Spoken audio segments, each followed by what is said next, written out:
tardes y feliz primavera, si podemos hablar de una primavera con este clima, pero bienvenidos nuevamente a Los Olvidados, a este intento de rescate de las figuras magníficas que tiene nuestra historia, que es una forma también de revertir, sobre todo en estos álgidos momentos, ciertos estados de pesimismo que tenemos referentes a nuestro devenir. Nuestro país se construyó con figuras sumamente interesantes, como al cual nos vamos a referir más adelante. Hoy se conmemora nuevamente un aniversario de Luis Agote, que es quien descubrió el método de hacer compatibles las transfusiones de sangre. Esto significó salvarle la vida a millones de personas ya en su época, en la Primera Guerra Mundial y obviamente hasta ahora. Y por ese descubrimiento, hay un sanatorio que lleva su nombre, el Sanatorio Agote, se negó a cobrar todo tipo de patentes, al igual que Sabin cuando descubre la vancula antipoliomielítica. Son benefactores de la humanidad, pero Agote tiene la característica que es argentino. Bien, hoy nos vamos a referir a uno de los constructores de la actual cartografía de la Argentina. Es más, hay un lago sureño que lleva su nombre, que es Luis Jorge Fontana. Y en el devenir de la historia de los países hay arquetipos que podrían ser, por ejemplo, en su expansión, Bruce Willis en Estados Unidos, cuando es la expansión hacia el Pacífico, Stanley Livingstone en la expansión británica, en el África subsaharica, más llamada África Negra, o bueno, está bien definida como tal, que es la que viene debajo del Ecuador, y también Bresen en Australia. Nosotros no carecemos de estos personajes que inspiraron las letras de Conan Doyle, de Salgari, de Julio Verne, de los grandes escritores del siglo, en el cual fueron protagonistas, y aquí tenían el nombre no solamente de Luis Jorge Fontana, a quien me voy a referir ahora, sino que también lo tuvimos a Moyano, al Perito Moreno, a los hermanos Ameguino y el propio Luis Piedrabuena en la isla de los Estados y todo el extremo sur de nuestro país y nuestro continente. Yo voy a leer una carta que envía antes de comenzar la exploración del Chaco Austral, que se debe en gran parte a Fontana, una carta que le envía al entonces ministro de Guerra durante la presidencia de Nicolás Avellaneda. Dice así: estoy en Rivadavia, queda el Chaco reconocido. He perdido el brazo izquierdo en un combate con los indios, pero me queda otro para firmar la definitiva cartografía del Chaco Austral que he completado en esta excursión. Luis Jorge Fontana. Y la respuesta no se hizo esperar. Inmediatamente escribe el ministro de Guerra, el general Roca: el misionero de la civilización y el progreso de esta Novel República marca con su sangre la huella del hombre libre a través del Gran Chaco. Su brazo mutilado señala ya y para siempre el rumbo verdadero que seguirán las generaciones en busca de territorios feraces donde reunirse para constituir grandes pueblos. Su vida ya está seriamente vinculado a la solución de uno de los más grandes problemas de la Argentina, de nuestra patria, que es la conquista y población del Chaco, esa gran sombra en el mapa luminoso de la República Argentina. Ardientemente lo felicito y anuncio su ascenso. Firmado Julio Argentino Roca. Este intercambio epistolar parece escrito verdaderamente por Salgari, y sucedió. Ahora me dirán, claro, perdió el brazo peleando contra los naturales de la zona, con los legítimos eh, propietarios del territorio. Bien, eran los habitantes, no los propietarios. Por otra parte, entre ellos existían viejas querellas interétnicas que obviamente el hombre blanco, entre comillas, aprovechó en el poblamiento del Chaco. Posteriormente, con el general Obligado, no el de la vuelta obligado, sino el que fue gobernador de Chaco, se inicia el poder y se trabaja también con las tensiones interétnicas. Porque, por ejemplo, hay un barrio que se llama Barrio Toba. Y sin embargo, ahora a los Tobas se les dice, como se llaman a sí mismos, COM. Yo tuve oportunidad de hablar con un encantador abogado que vive actualmente, que es Toba, y que cuando yo le pregunté, che, ¿cómo hay que decirles a usted, aparte de compatriota, compañero, camarada, querido amigo, Tobas o Com? Y él me dice, mira, querido, ¿a vos te gusta que te digan Archie? Le digo, no. Bueno, a nosotros tampoco nos gustan que nos digan Com, nos digan Tobas. ¿Por qué? Porque Toba significa cabezón o frentón. Y eso era el mote despectivo que le daban sus enemigos ancestrales, que eran los guaycurúes. ¿Qué sucede? Ellos se afeitaban la frente hasta aproximadamente la mitad de la calota craneana y se la tatuaban. Y los tatuajes esos es lo que definían la pertenencia a una parcialidad étnica. Ahora, si no hubiera habido este sistema muy similar al que utilizó Cortés con las parcialidades indígenas para conquistar México, no hubiera sido posible la conquista del Chaco, porque de lo contrario, el avance y asentamiento de la población blanca hubiera sido imposible en este sentido. Es un territorio sumamente complejo para el agua. El agua está abajo. Está rodeado el Chaco por grandes ríos, pero en el centro, si bien está forestado, el agua está abajo. ¿Quiénes sabían la ubicación de las napas freáticas? Obviamente eran los naturales de la zona, que posteriormente no tuvieron inconveniente. Bueno, hay un barrio Toba en mixturarse con los pobladores gringos que llegaban, gran parte de ellos italianos. De ahí la famosa canción Mujeres Argentinas de Gringa Chaqueña, pero también tenemos poblaciones de origen centroeuropeo, tal vez balcánico. Bueno, el ex gobernador de Chaco, Capitanich. Capitanich significa hijo de, vendría a ser servo, de la misma manera Ic, como Vidovic es hijo de. El coronel Luis Jorge Fontana, a quien no me estoy refiriendo, nació en Buenos Aires, era porteño, el 19 de abril de 1846. 1845 fue la batalla de Obligado.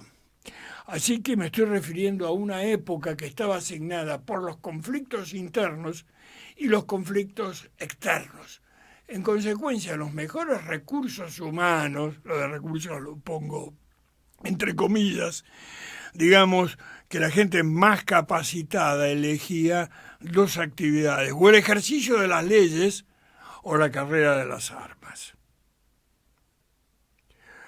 Salvo excepciones, la investigación científica era, por lejos, una excentricidad. No obstante, existía. Y ya nos referimos a Muñiz.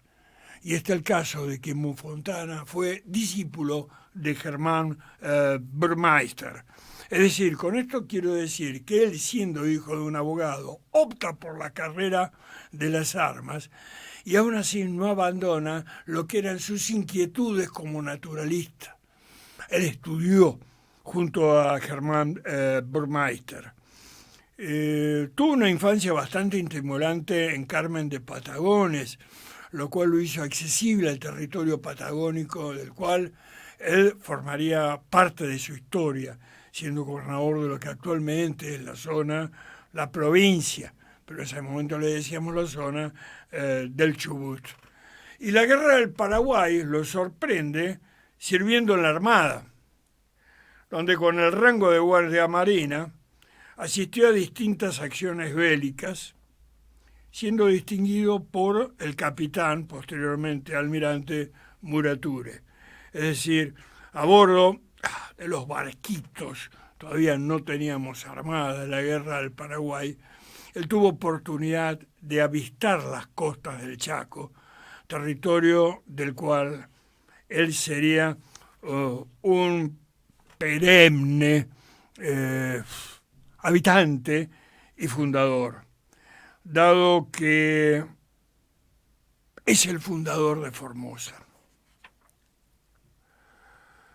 Este territorio absolutamente desconocido fue indagado por nuestro amigo, nuestro admirado Fontana, en su naturaleza. En la vida civil, cuando estudiaba con Germán Burmeister, profundizó sus conocimientos en física, en química, en astronomía y en ciencias naturales.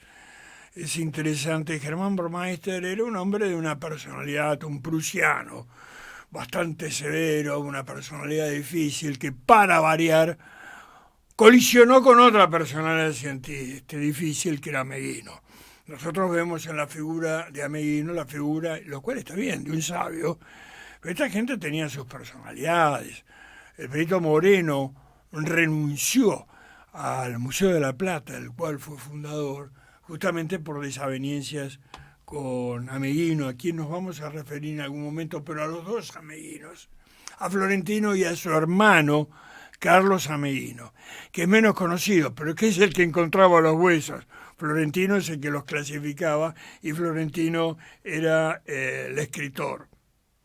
Germán Burmeister murió justamente en el Museo de Ciencias Naturales, que actualmente está en Parque Centenario, con un accidente bastante desagradable, digo por lo torpe. Es decir, estaba limpiando una vidriera con una escalera, se cayó, rompió una vitrina, se cortó una arteria y bueno, murió desangrado. En este momento los restos de Germán Burmeister están en el museo, pero no en una losa sepulcral, están empotrados en la pared y al costado hay una hermosa escultura que lo recuerda. Fontana fue justamente con otros peritos como el Perito Moreno, que en realidad no es Carlos Perito Moreno, como algunos lo llaman, sino que es Carlos Pascasio Moreno, porque nació el día de San Pascasio, y con Clemente Onelli, uno de los peritos de límites, la comisión que tuvimos que establecer y que afortunadamente se llegó a un acuerdo con el gobierno trasandino, cuando nuestro país estuvo al borde de la guerra por los territorios patagónicos. Después de esta instancia, en la guerra del Paraguay, exploró el Bermejo, al río me estoy refiriendo, y realizó todo un relevamiento del mismo hasta la zona de Salta. Es en 1881 cuando aparece su principal obra, tiene varias, pero hay una que actualmente se consigue, deliciosamente escrita, que es El Gran Chaco, y que tiene prólogo de Nicolás Avellaneda. Tal vez sea su principal obra. Pero así como el Bermejo en 1882 exploró el Pilcomayo y 2 años después se transforma en el primer gobernador del Chubut. Es decir, es un hombre de frontera que está asignado por la Argentina boreal y por la Argentina austral. No en vano su biógrafo, Amaya, lo había bautizado certeramente, y hay una obra que es la biografía de Fontana, así llamada El Territoriano. El Territoriano, es decir, en la concepción del territorio que tenía, que cuidado, entraba en colisión con la concepción del territorio que tenían otros sectores, como alguien que dijo que el mal que aquejaba a la Argentina era la extensión, y otro que también proclamó que lo que le convenía a Buenos Aires era replegarse sobre sí misma. Es decir, esta concepción de una Argentina grande, esta concepción continental, que afortunadamente tuvo el respaldo de Julio Argentino Roca, de quien dejemos críticas que como todos los fundadores se le pueden hacer, tuvo afortunadamente arquetipos que no casualmente están olvidados, como por ejemplo, yo me refería más allá, el propio Clemente Onelli. Estoy hablando de la función de creación y formación de comarca, de país, de nación, algo que no faltó en otros países, como es el caso de Estados Unidos, que jamás se cuestionaron no solamente su ¿cómo podría ser? No voy a llamar, bueno, sí, la conquista del oeste, como nosotros hablamos, la conquista del desierto. Estoy hablando de su expansión no solamente al Pacífico, que es cuando el cowboy deja el caballo y se pone el uniforme de Marine, sino lo que hicieron contra lo que, con lo que ellos llegaron a considerar su propio Mare Nostrum, y en cierta forma lo sigue siendo, que es el Caribe, y que al desolajar a España de las Filipinas y tener el bastión de Hawái, transforman el Pacífico de ser un lago español a un lago prácticamente norteamericano, porque en la guerra hispano-yanqui de 1808 ellos logran la conquista de Guam, una archipiélago, una islita así, sí, pero cuidado, de ahí salió el Enola Gay, que es el avión que tiró las bombas en Hiroshima y Nagasaki. ¿Qué quiero decir con esto? Que son enclaves geopolíticos claves para un dominio. Estados Unidos no es que tenga una concepción de dominio continental, sino imperial, y la sigue manteniendo. En este momento, lo que sucede es que ya dejó de ser una potencia hegemónica. Bueno, justamente hablé de su 1882, la exploración del Pilcomayo, y de la fundación de Formosa, Formosa capital.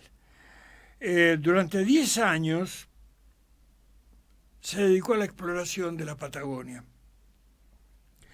y fundamentalmente al establecimiento de las colonias galesas. Los galeses, una comunidad bastante interesante, que había sido absorbida por su etnia rival, que es Inglaterra, conservó bastante su idioma y su tradición cultural.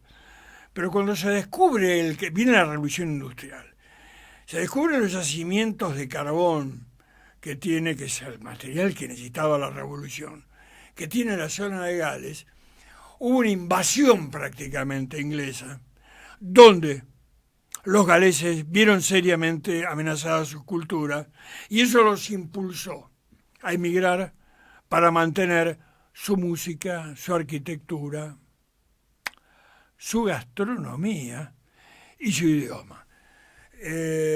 Cosas que pudieron desarrollar y mantener acá en la Argentina, a tal punto que le integraron a nuestro acervo cultural, dado que cuando vamos al sur y queremos tomar algo al mediodía, nosotros decimos, bueno, acá un té y una torta galesa.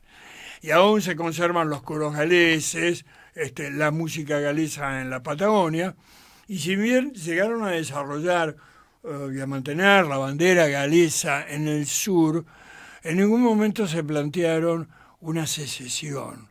En todo momento aceptaron la soberanía argentina.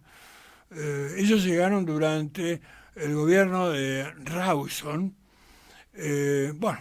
Rawson, sabemos por apellido que había cierta afinidad, y desarrollaron una excelente relación con los habitantes originarios de la zona, que eran los tehuelches. Todavía no había llegado todo este asunto del mapuchismo, que surgió en los últimos 60, como muchos 60 años, en el último medio siglo. Hay muchas fotografías donde se ven los mamones, es decir, los morenos tehuelches, en brazos de madres galesas, y madres tehuelches con unos rubiecitos en sus brazos también. Es decir, una integración perfecta, y los niños iban juntos a la misma escuela, justamente gracias a la educación pública, laica y gratuita, que puso él, que entre comillas alguien diría que es comunista por esto, Julio Argentino Roca, la ley 1620. Pero en ese momento lo interesante es que se da esta fusión interétnica, convivieron maravillosamente. Ahora bien, estos galeses que habían llegado en una barca que se llama Mimosa, estamos viendo imágenes ahí de una película que se hizo sobre Fontana, muy bien hecha, el enfoque que se llama Fontana, la frontera interior, porque yo prefiero justamente cuando me refiero a la conquista del desierto hablar de la consolidación de las fronteras interiores, porque conquista significa una suerte de sometimiento, pero bueno, también conquistamos los terrenos yermos, conquistamos determinadas cepas de agricultura, pero acá estamos hablando de conquista que es sobre seres humanos, así que yo prefiero hablar de la consolidación de las fronteras interiores. Y esta película, Fontana, la frontera interior, retrata bastante bien la figura del comandante, Luis Jorge Fontana. Entonces, estos galeses que ya se habían establecido en la ciudad, por ejemplo, de Trelew. Trelew significa la ciudad del rey Luis. Vieron que aquí en la Argentina podían seguir manifestando, desarrollando y practicando con absoluta libertad sus cultos religiosos. La Argentina siempre respetó la libertad de cultos y lo sigue siendo afortunadamente hasta ahora, a punto tal que el actual Papa, siendo el cardenal Bergoglio, quería declarar a Buenos Aires capital mundial del diálogo interreligioso. Bueno, pero eso es otra cuestión. Es muy lindo ver ahora lo que son, ahí estamos viendo fotos, las capillas que se fundaron en la zona precordillerana.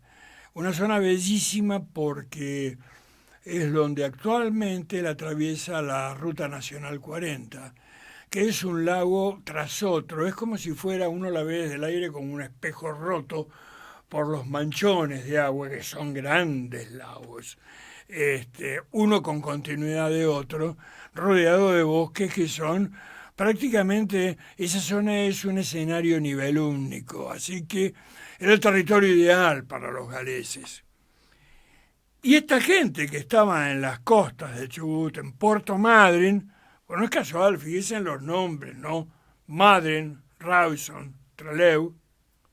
El fundador, sí, porque va a ser fundador también, el gobernador de Chubut, dictamina y ofrece tierras en esa zona a los colonos galeses que vienen llegando y se trasladan en una expedición que es interesante. En 1888, es interesante lo siguiente, porque ya estamos viendo compañía de rifleros, remontan al río Chubut a través de la desolada meseta central. La meseta central de Patagonia es bastante dura, por cierto. Y lo hace con la llamada Compañía de Rifleros del Chubut, que estaba compuesta por Fontana, 2 alemanes, un norteamericano, un portugués, un soldado desconocido y 19 galeses. Verdaderamente era la Armata Brancaleone. Sin embargo, atraviesan, cuidado que hay que hacer esa meseta, a caballo, porque hay que llevar forraje para los animales, aparte de los alimentos y agua del ser humano. Actualmente, inclusive, atravesar esa zona en auto no es fácil si uno se queda sin nafta, sin combustible. Y viene la noche, y bueno, ha habido casos de gente que ha fallecido por congelamiento. Dentro del auto, bueno, arriba de es una zona dura, no es fácil. Pero los galeses son una raza bastante aguerrida, y no voy a hablar de los tehuelches, que eran la gente de la zona que ya estaba aclimatada. Después de innumerables esfuerzos, llega un valle que Fontana determinó 16 de octubre. Fontana entregó las tierras a los colonos galeses en febrero de 1888. Y ahí se pone en práctica el hecho de gobernar es poblar, el apotegma alberdiano, que como el argentino es el país de las contradicciones y el oxímoron, bueno, lo planteó un tucumano, gobernar es poblar, Alberdi, que murió soltero. Y no porque le faltaran novias, era un tipo sumamente apuesto, chamullo tenía, y era un famoso, bueno, ¿cómo podría decir? No solamente un vivar, sino un galante caballero en Europa. Pero los beneficiados, después de algunas dificultades iniciales, no tardaron en adaptarse a la nueva región. Y cuando digo las dificultades iniciales, es porque gran parte de estos inmigrantes que recibimos eran contadores, eran oficinistas, es decir, desconocían bastante lo que era la rudeza de las tareas rurales, y más en un territorio tan hostil. No obstante, es interesante ver, actualmente se puede ver, los bellísimos campos de amapolas que están sembrados en la zona, que se deben a ellos. Es más, ellos pusieron la primera molino. Actualmente se puede ver zona histórica, e inclusive hasta un ferrocarril propio que comunicaba Rawson con Madryn, con Puerto Madryn. No carecían de esfuerzo. Tras encabezar una de estas comisiones demarcadoras de límites en Chubut, es ahí donde se descubre justamente un lago que por mayoría y un voto en disidencia, pero por mayoría de todos, se dispone a llamarlo Lago Fontana. ¿Y cuál es el voto en disidencia? El del propio Fontana. Es interesante observar que en determinado momento se establece, en medio de la discusión de límites con Chile, que se determine, bueno, a quién querían pertenecer, qué país querían integrar los galeses, si querían ser chilenos o argentinos. Y ellos, por unanimidad, los que habían ido, votaron ser argentinos y dijeron lo siguiente: aquí llegamos con pendón argentino. Bajo esa bandera queremos vivir, dado que si la Argentina da hombres como el coronel Fontana, debe ser un país maravilloso. Esto no quitó que Fontana también tuviera sus entredichos, como es lógico, con algunos de los noveles inmigrantes. Pero es sumamente reconocido en este momento en la zona. Bueno, él se retira y sus últimos años son en la localidad de Desamparados, en San Juan. Un nombre tremendo, pero actualmente Desamparados sería un barrio de la ciudad de San Juan, que es la ciudad más moderna del mundo, de la Argentina, dado que tuvo que ser construida nuevamente después del famoso terremoto, donde entre otras anécdotas fue el conocimiento personal que tuvo Perón con la actriz Eva. Pero eso es historia de otro costal.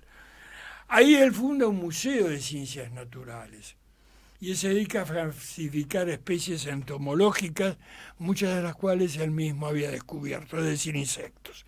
Y llevaba a los colegios y a los chicos les encantaba escucharlos. El que estamos viendo en este momento es Germán Burmeister. Ven la cara prusiana, ¿no? Tremenda de él. Un sabio, claro, discutía también con Ameghino porque Burmeister era creacionista y Ameghino era evolucionista, a tal punto que en la antigüedad del hombre en el Plata llega, porque interpreta mal los estratos geológicos, que el hombre nace en América y más precisamente en La Pampa. Bueno, no fue así, pero sí se comprobó, gracias a Meguino, la coexistencia del hombre con fauna extinta cuando él descubre un cadáver que estaba sepulto bajo el caparazón de un cliptodonte, de un gigantesco charango. No se contaban con los elementos técnicos de este momento para establecer la estratigrafía. Es decir, los méritos de Ameguino son incuestionables. Pero claro, el creacionismo y el evolucionismo en esa época era una polémica y una pugna terrible, como podría haberlo sido que el capitalismo y el comunismo. Lo que sucede es que ahí teníamos el componente religioso. Bueno, pero eso estamos hablando de Germán Burmeister, que fue el maestro en ciencias naturales de Fontana.